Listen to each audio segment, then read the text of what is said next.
জামালপুরে গৃহহীনদের জন্য নির্মিত আশ্রয় প্রকল্প ২ এর ঘরগুলোর বেশিরভাগই পড়ে আছে খালি।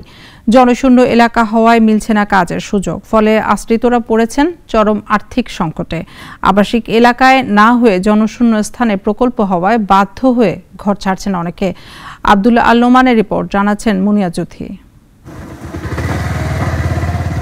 ভারতের মেঘালয় রাজ্যের সীমানা ঘেঁষা জামালপুরের বকশীগঞ্জ উপজেলার ধানোয়া কামালপুর ইউনিয়ন, যেখানে ২০২১ সালে আশ্রয়ন প্রকল্প ২ এর আওতায় ভূমিহীন ও গৃহহীনদের জন্য নির্মাণ করা হয় ২৮টি ঘর, যার বেশিরভাগই এখন খালি।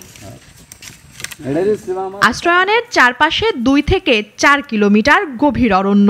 এছাড়াও আশেপাশে নেই কোনো কর্মসংস্থানের ব্যবস্থা, ফলে আশ্রিতরা পড়েছেন আর্থিক টানাপোড়েনে। আশ্রিতদের অভিযোগ, ভূমি নির্বাচন সহ পরিবেশগত দিক বিবেচনায় না নিয়ে অপরিকল্পিতভাবে এমন ঘর নির্মাণের জন্যই এগুলো আজ জনশূন্য। ২৮টির মধ্যে বর্তমান প্রকল্পে আছে মাত্র ৫টি পরিবার। এমন জঙ্গল দিছে, কোনো কইরা খাওয়ারও কোনো পথ নাই, কুড়া হাডা পতারও কোনো রাস্তা নাই, আমরা কি করে খাই? এখানে আপনার ঘর তুলে দিছে, আপনার এমনভাবে ঘরটা দিছে, মানে থাকার সমস্যা।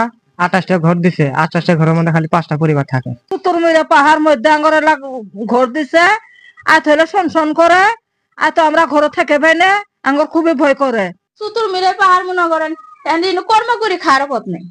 অসহায় পরিবারগুলোর এমন ভোগান্তি ও প্রকল্পের লক্ষ্য ও উদ্দেশ্য ব্যাহত হওয়ার কথা জানালেন দায়িত্বপ্রাপ্ত কর্মকর্তাও। আসলে আমি বিষয়টা অবগত না, আমি বিষয়টা জেনে কিংবা সরজমিনে পরিদর্শন করে আমি ঊর্ধ্বতন কর্তৃপক্ষকে জানাবো। আমাদের উপজেলা নির্বাহী অফিসার, সহকারী কমিশনার, ভূমি স্যার সহ সবাইকে জানিয়ে তারপর প্রয়োজনীয় ব্যবস্থা নেওয়া হবে। এ ধরনের কাজে সরকারি অর্থের সঠিক ব্যবহার নিশ্চিত করতে পারলে সঠিক সুফল পাবেন গৃহহীনরা, এমনটাই মনে করছেন সংশ্লিষ্টরা।